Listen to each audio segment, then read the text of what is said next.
Good day guys, for today's video, ngayong araw ay mag-wiring tayo ng ating Microtech half light para kay 1Pi system. Ayan.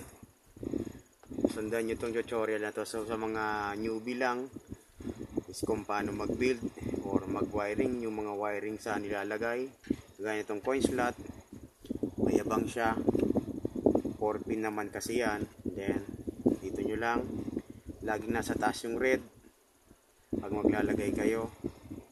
Then salpak na natin, ayun. Then ito naman, nakita nyo tong JST wire para hindi mag credit or iwas cost credit yung paghulog ni client. Dito yan ilalagay sa may sa baba. Ilagay lang natin to guys. Ayan, sundan nyo lang. Then yung sa ano naman, sa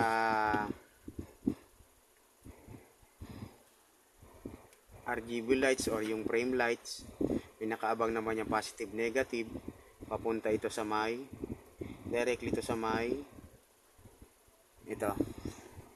Kita nyo to, directly yan sa may back converter na 12 volts power supply. Then positive negative, hindi naman kayo malilito kasi naka-indicate naman, may color coding naman yan. Ilagay lang natin yung positive at saka negative na wire. Ayan.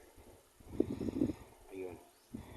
Then hindi naman kayo malilito kasi itong coin pin na white papunta to sa may D6, and then yung JST sa D7 papunta ng nodem ko.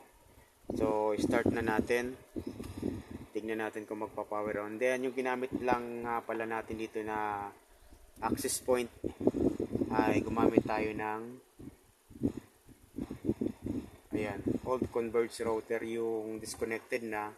Pwede natin itong gawing indoor access point. So lagay lang natin siya sa may LAN 2, then papunta din ito sa may LAN port. Lagay lang natin ito sa LAN 2. Hindi naman kayo malilito kasi 1, 2, 3, 4. Lagay lang natin siya sa LAN 2 port 2. Ayan. Yan, ganyan na guys yung system nya para makapag-build kayo, makabuo kayo ng sarili nyong 1Pi system.